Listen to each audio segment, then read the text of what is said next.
En Misión, un podcast donde nos tomamos un café, conectamos, inspiramos y educamos, donde presentamos invitados protagonistas de la misión marista siguiendo el legado de Champañat. Quédate conectado.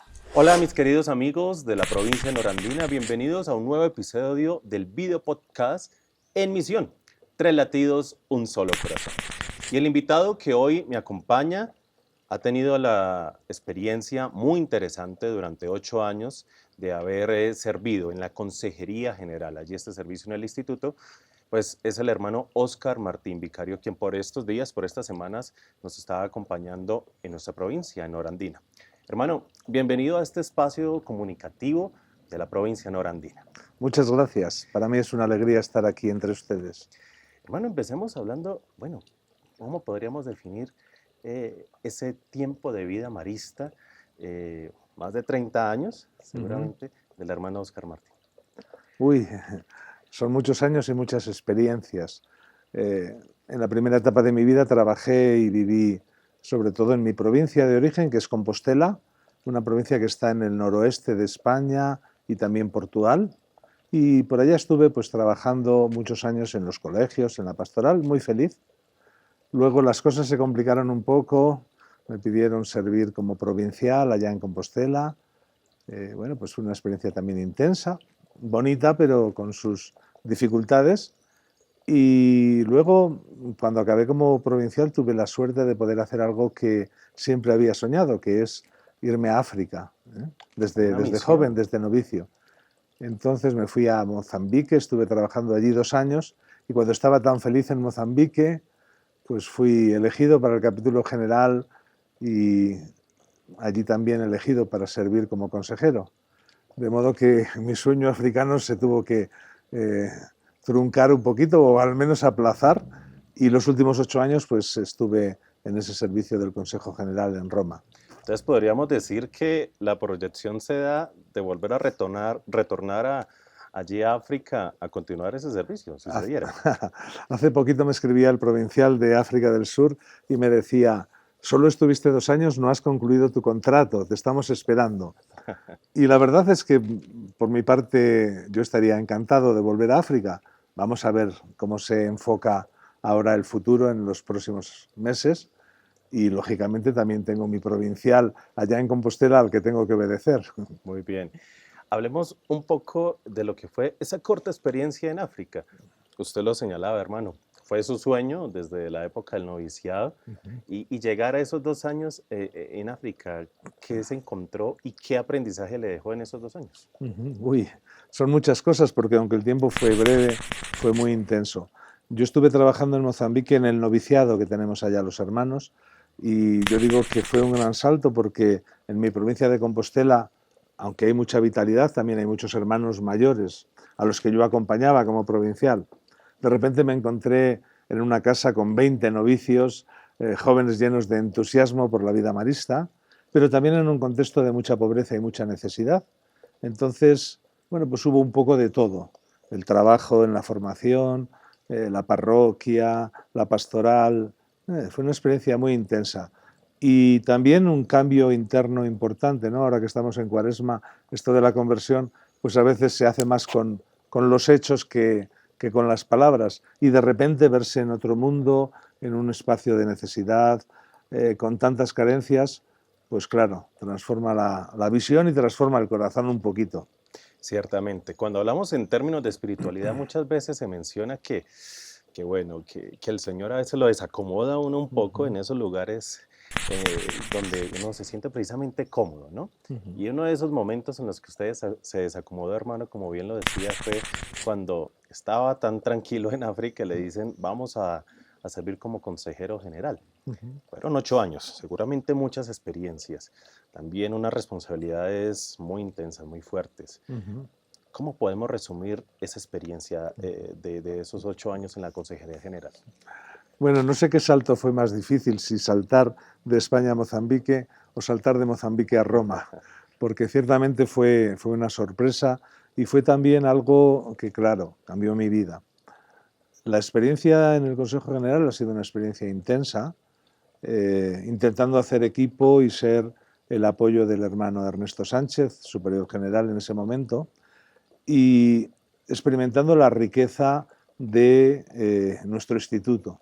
He tenido la suerte de acompañar dos regiones pues, muy vitales. El hermano Ernesto me envió a ser acompañante en América Sur y acompañante en África. Y eso me ha permitido conocer estas provincias y estas realidades maristas pues, tan diferentes a las que yo estaba habituado. Y creo que ha sido una experiencia de gracia. No sé si habría aportado mucho o poco, pero sí puedo decir que me he entregado con todo mi corazón y con la generosidad de que he sido capaz. Junto a ello, pues el trabajo directamente en Roma, que también pues es muy desafiante y nuestro instituto es complejo, pero a la vez bueno, lleno de vitalidad y de riqueza.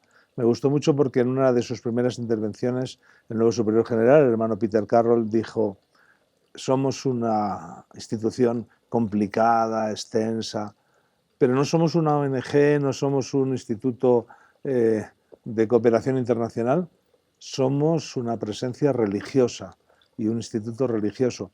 Y creo que esto sí que me ha acompañado y nos ha acompañado pues, en este servicio en el Consejo General. Ciertamente se hizo un trabajo muy interesante en el que se abrió camino, incluso en espacios y en realidades donde quizás se veía complejo al inicio, ¿no? En esos 8 años. ¿Cómo darle continuidad a tantas experiencias desde la vida y la misión marista ahora en el enfoque de ser constructores de un nuevo Hermitage, que es lo que nos invitaron? Claro.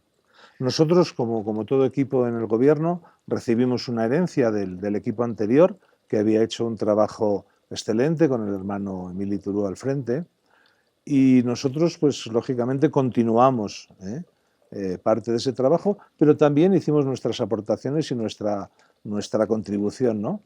Creo que estos 8 años han sido un periodo muy creativo en muchos aspectos. Creativo, por ejemplo, en la creación de nuevos esquemas para el instituto, particularmente las redes. Se han creado las redes Champañá Global de Educación, la red de Solidaridad, la red de Pastoral Juvenil, la red de universidades, la red de editoriales. Ese ha sido un avance importante.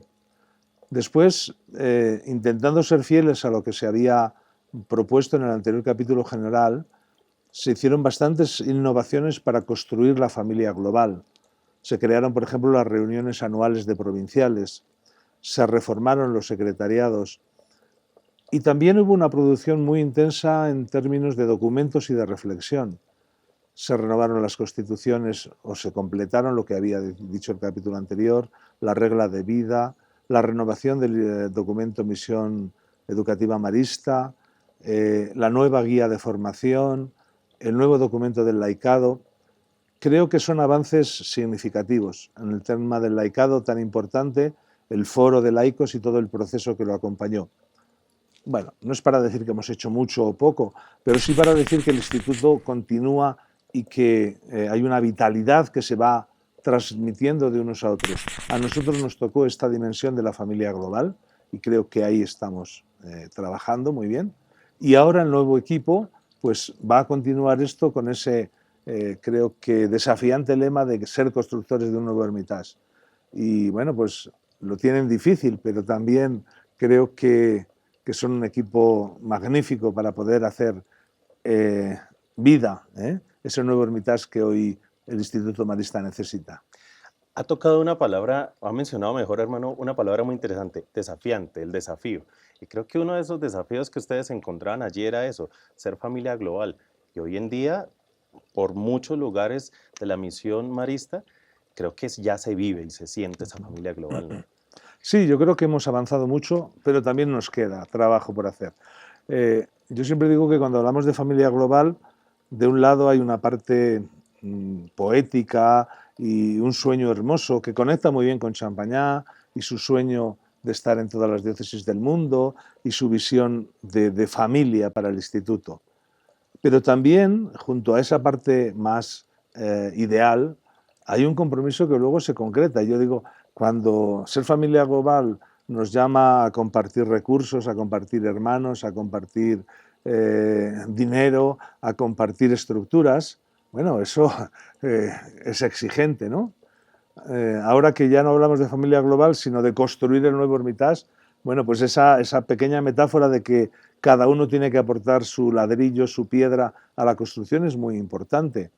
Y la familia global marista ha crecido muchísimo, pero a la vez hay mucho que avanzar y sobre todo en ese término de que lo hagamos efectivo, de que sea no solo un sueño, sino una realidad dinamizadora del instituto. Muy bien, hermano. Estamos rodeados aquí en este espacio, en este set de verde, el sonido del agua. Todo esto va conectado cuando hablamos de la misma ecología, ¿no? Ecología integral, el Papa Francisco nos dejaba un gran aporte con Laudato Si. Y como familia global marista, precisamente, ¿cómo podemos hacer ese aporte a la ecología integral? El anterior capítulo general tenía una frase hermosa que era pasar de los egos a los ecos, ¿eh? Y en este capítulo general, en varios momentos del documento, aparece el cuidado de la casa común, la atención al entorno. Creo que se ha hecho mucho a nivel de educación y hay muchos colegios y muchas provincias muy comprometidas. Creo que también el Secretariado de Solidaridad hizo un avance bonito en el tema ecológico. Pero creo que tenemos que ser honestos en decir aún nos falta un paso más decidido, porque estas aportaciones que se hacen a nivel de colegios, de provincias en muchas partes del mundo, necesitan probablemente un refrendo institucional. Y el compromiso de los maristas con la ecología es evidente en términos de educación, pero creo que quizá como instituto sí que tenemos que hacer una apuesta todavía más consistente. Muy bien, hermano. Estamos precisamente en este tiempo litúrgico, hablando en términos de iglesia, de la cuaresma, ¿no? A puertas ya de la Pascua. Y en esos términos de espiritualidad, para quien no conoce mucho de la vida marista, ¿cómo podríamos definir qué es la espiritualidad marista? Bueno, pues en este caso tenemos que irnos a las raíces. La espiritualidad marista, yo siempre digo, es la espiritualidad de Champañá.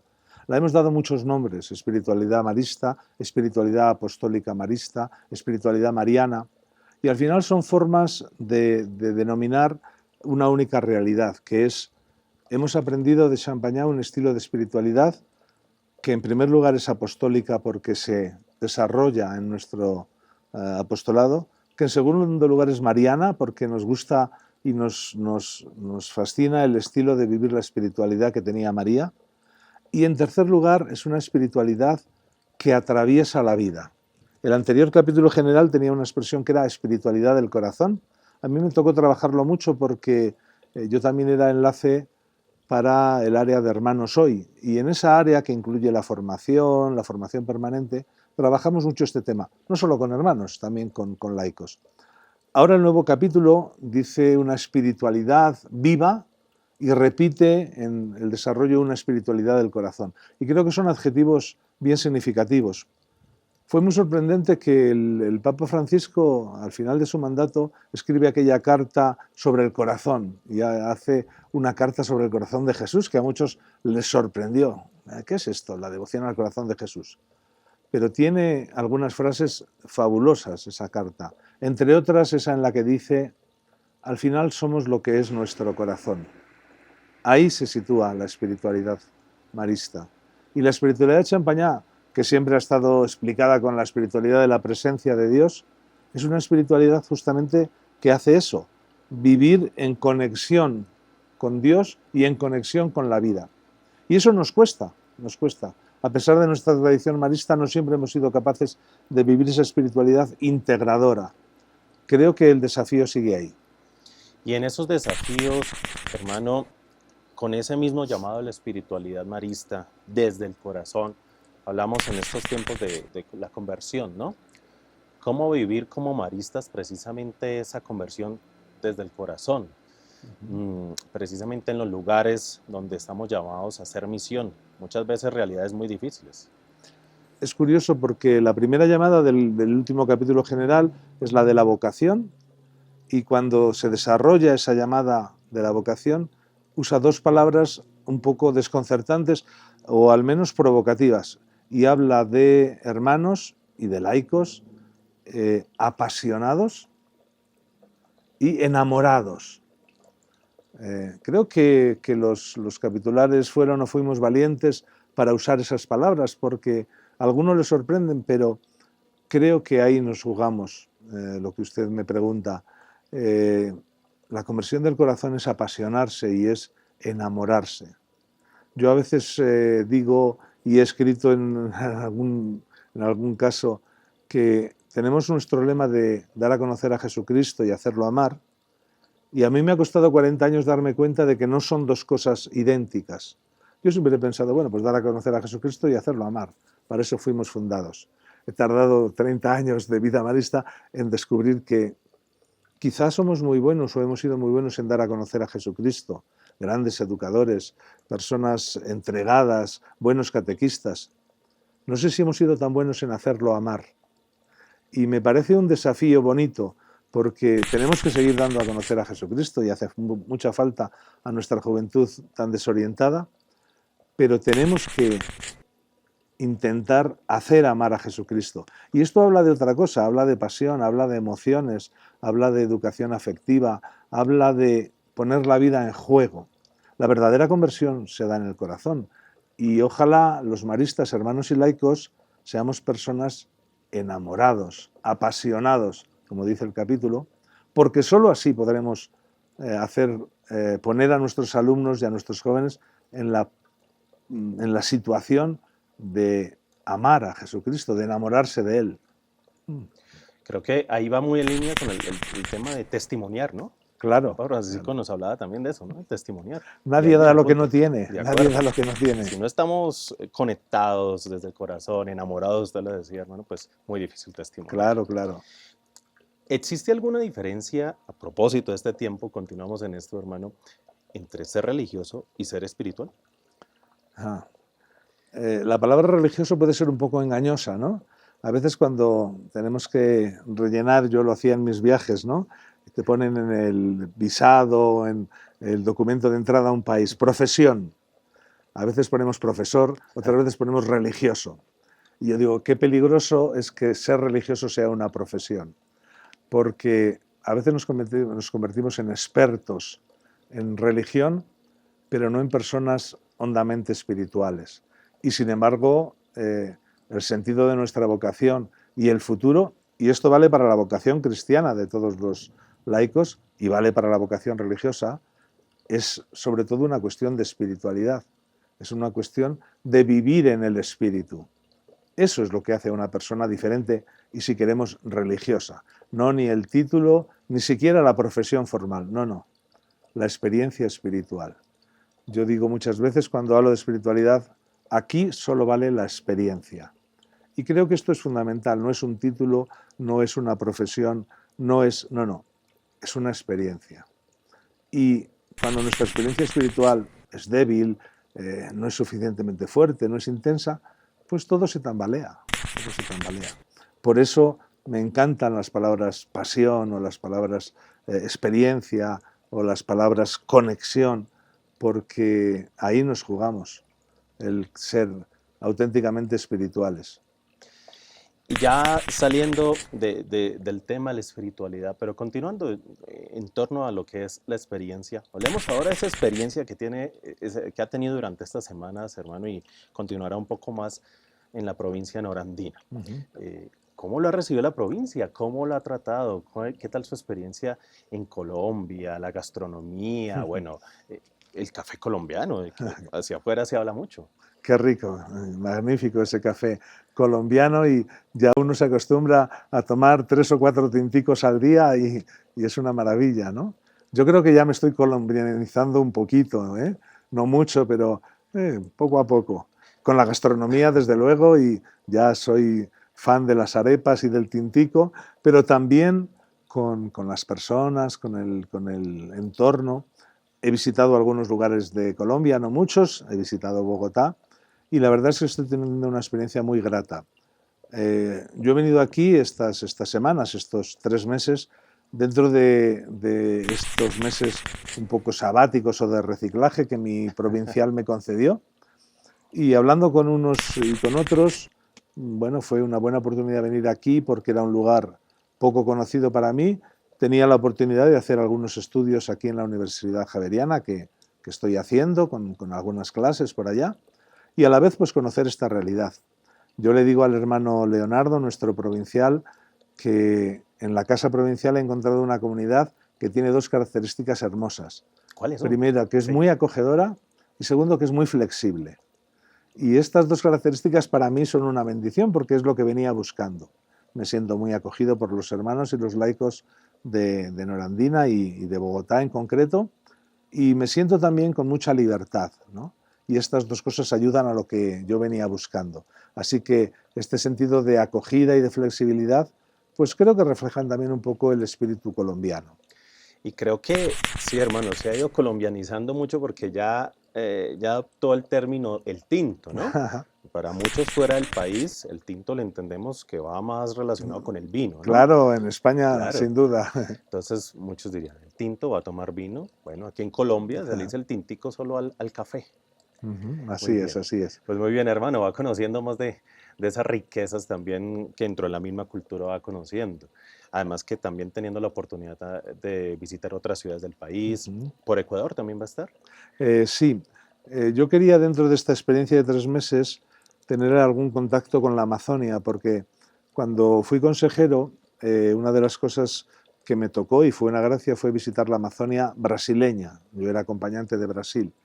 Y junto con mi otro hermano, el hermano Silvén, hicimos una visita extensa a todas las comunidades amazónicas, que son 7 comunidades que Brasil tiene en la Amazonia, y fue una experiencia, como digo, intensa, muy bonita, de mucha fraternidad, también con su aventura de las lanchas, los barcos, las avionetas, porque claro, llegar a algunos lugares es complicado. Yo le dije al hermano Beto, que entonces era provincial, cuando yo iba a venir, aprovechando que voy a estar en Colombia, me gustaría hacer alguna experiencia amazónica. Dije, pues voy otra vez a Brasil. Y él me dijo, no, nosotros tenemos al menos una comunidad plenamente amazónica, que es Puerto del Carmen, en la Amazonia ecuatoriana. ¿Por qué no vas allá? Y yo dije, estupendo, encantado. Si Dios quiere, durante el mes de marzo podré pasar 10 o 12 días allá con los hermanos y conociendo la realidad de esa Amazonia ecuatoriana. No me va a dar tiempo a visitar más lugares de Ecuador, pero bueno, al menos es un pequeño acercamiento y también pues un gesto con este querido país de Ecuador. Ciertamente, hermano, y seguramente será de gran riqueza de aprendizaje relacionarse con las comunidades indígenas que va a encontrar allí, bueno, con la cultura de este otro sector de la provincia. Usted, hermano, es muy inquieto por la lectura, ciertamente, ¿no? Sí. Y bueno, quizá ya hasta perdió la cuenta cuántos libros ha podido leerse en toda su vida. Pero de pronto, si pudiéramos destacar el que más le ha gustado, el que más le ha inquietado, el que más le ha resonado. Claro. Qué difícil escoger uno, ¿no? Más cuando he sido profesor de literatura y entonces mi gran pasión era intentar animar a mis jóvenes a leer. Cuando yo estaba de profesor en Salamanca, voy a contar una batallita ya como los ancianos, me las ingenié para promover la lectura entre mis alumnos. E hice una cosa que en aquel tiempo fue sorprendente, es un pequeño detalle, pero quité de mis clases aquello de que uno tiene que leer y entregar un trabajo escrito del libro que ha leído, porque eso a los alumnos les cansa mucho y les desanima. Y les ofrecí otra cosa, que era, miren, vamos a hacer una tertulia sobre la lectura.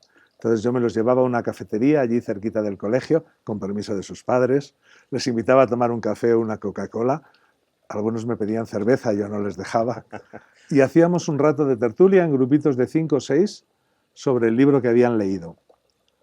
Es un pequeño detalle, pero fue una cosa innovadora y provocó que un grupito de alumnos empezasen a disfrutar de los libros y a apasionarse por ellos.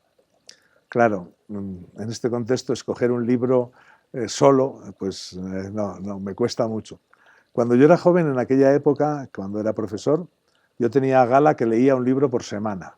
Entonces, en aquella época, yo al final del año tenía que tener una lista de 50 libros leídos. Ahora ya no mantengo ese ritmo, pero me sigue gustando mucho leer. Lo que pasa es que, claro, la lectura pues combina ambas cosas. Me encanta leer una buena novela histórica, me encanta leer algo contemporáneo, pero me encanta mucho leer sobre espiritualidad. Entonces, claro, va todo junto. No digo ningún título porque sería injusto con tantísimos otros. Claro, hermano. Bueno, pues entre medio de esta charla, ahí está un tip para los docentes. También el hermano Óscar nos compartía. no tanto trabajo, una buena tertulia, algo distinto para darle novedad a las clases. Ujú. Interesante, desde la pedagogía, muy interesante eso, hermano.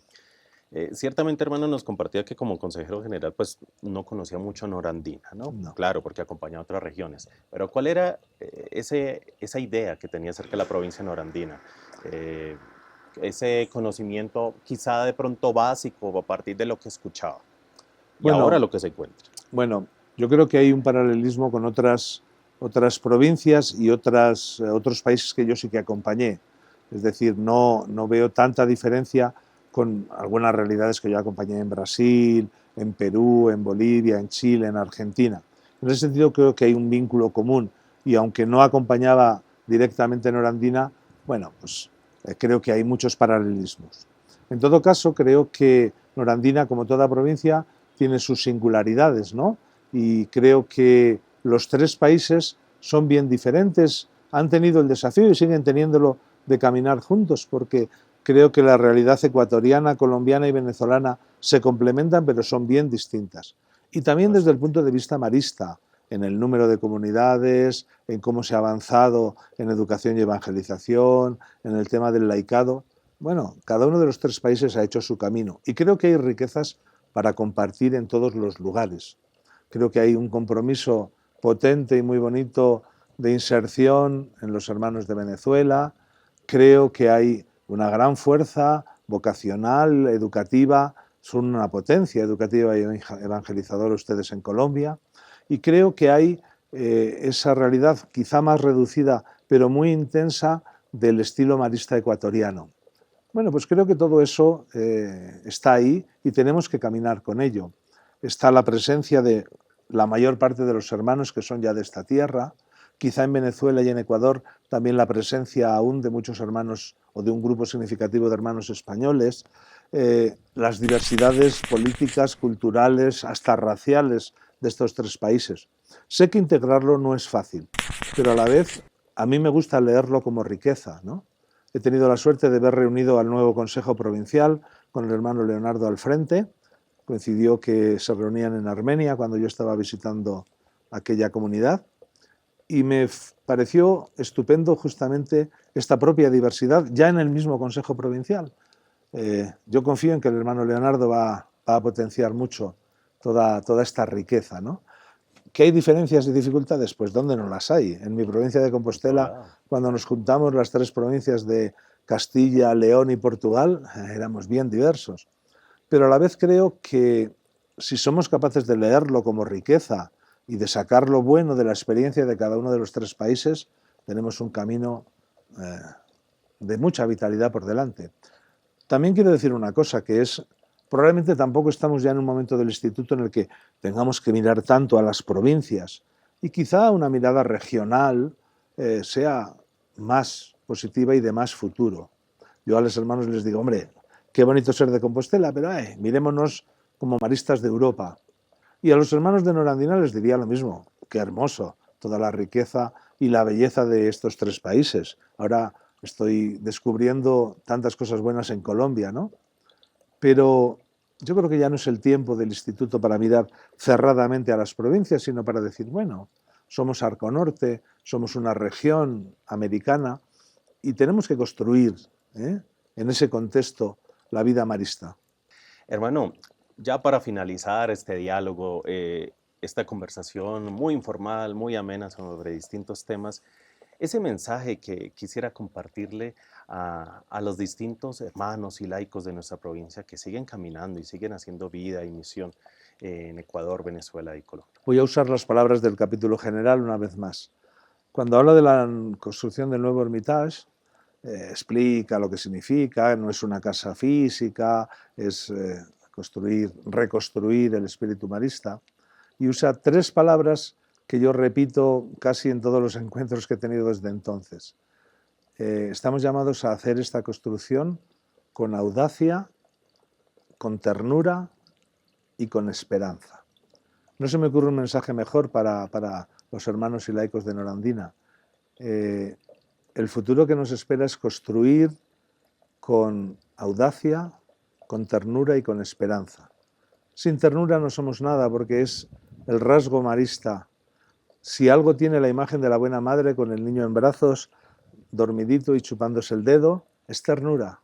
Y esa es una raíz de nuestra presencia, de nuestra sencillez, de nuestro estilo de familia. Tenemos que construir con ternura, pero también con audacia. Hay que ser valientes en estos tiempos, no es fácil, hay que tomar decisiones, hay que cerrar algunas presencias y probablemente abrir otras. Y esto requiere audacia, hay que ser personas con coraje evangélico. Y finalmente, como no, con esperanza. Como les decía, algo que estoy descubriendo es la gran vitalidad de esta provincia. Creo que eso es un motivo para vivir con esperanza. Y creo que no tenemos derecho a vivir desesperanzados en este mundo que tanto necesita de esperanza. Estamos viendo tanta locura de guerra y de destrucción que si no somos nosotros los primeros en aportar esperanza, ¿quién? Así que, queridos hermanos y laicos de Nueva Arandina, audacia, ternura, esperanza. Hermano, gracias por esta oportunidad de este diálogo y bueno, esperamos que esta sea la apertura en este tiempo sabático, como muy bien usted lo ha definido, para que sea la continuidad próximamente, si así su provincia lo dispone y bueno, si así también Dios lo quiere, para que tenga esa segunda temporada en África y pueda continuar con ese sueño que tenía desde novicio. Gracias, hermano. Pues muchas gracias por esta oportunidad y por lo que hemos compartido y gracias por la excelente acogida de esta provincia. A ustedes, mis queridos maristas de la provincia norandina. Esto es En Misión, el video podcast. 3 latidos, un solo corazón y 3 palabras que nos dejó el hermano Oscar Martín. Audacia, ternura, esperanza. Hasta pronto.